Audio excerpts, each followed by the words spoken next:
Travel, trip, tour, journey. What are the differences between these four commonly confused English words? Let's talk about it.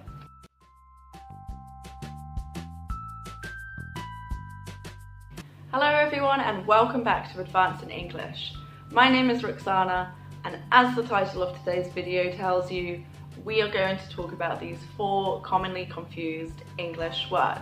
By the end of this video, not only will you know the differences between these words and know how to use them, but I will also give you some common collocations. So make sure that you keep on watching right till the end. Alright, let's get started. So first and foremost, let's talk about the word travel. This is commonly used as a verb, which means to go from one place to another and usually to spend some time in that other place. For example, I love traveling. I love going to new places, discovering new cultures, eating new food, meeting new people, and all the wonderful things that go with traveling. Travel can also be used as a noun to talk about the act of traveling in general.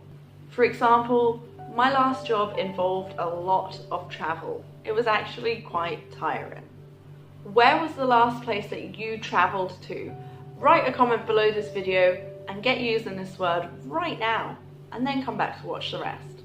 The word trip, at least in this context, is used as a noun. And this can be used to talk about the specific time of going somewhere or the act of going somewhere and returning. Usually it's for a shorter period of time. For example, my sister has just taken a trip to town. She's gone to buy some groceries, but she'll be back in a few hours. Journey is a noun, which means the physical act of moving from one place to another. This is a small part of traveling.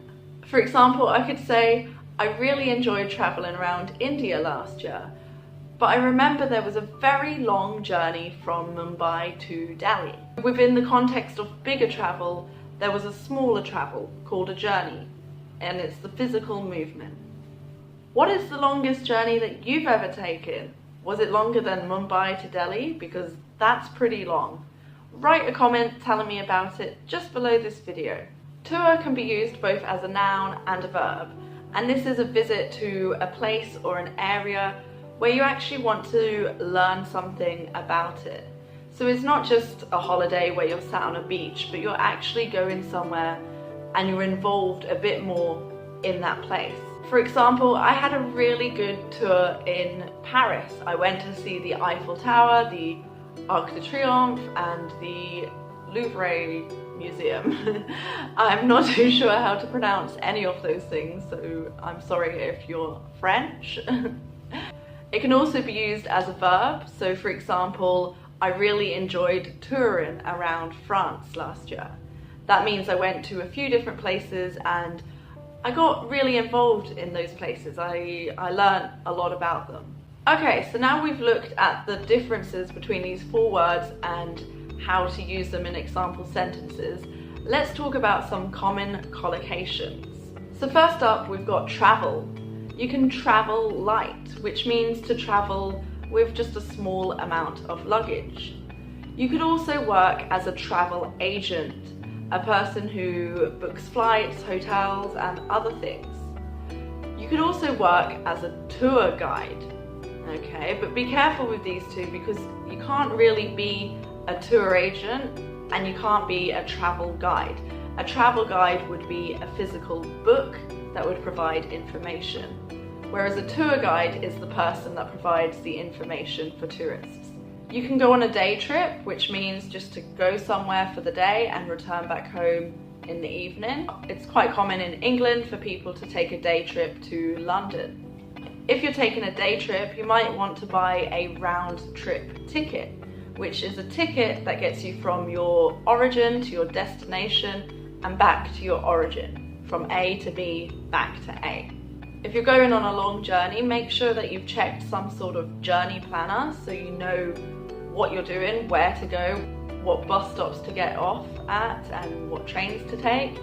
And make sure if you do need to change train or change bus that you have planned your onward journey. Make sure you know what you are doing after the first bus or after the first train. Alright guys, that's all for today's video. As always, if it was helpful for you, don't forget to like, subscribe, share, comment, just do something to let me know that you're there and you're watching and I'm not just talking to myself, please. Thank you for watching and I will see you next time. Bye for now.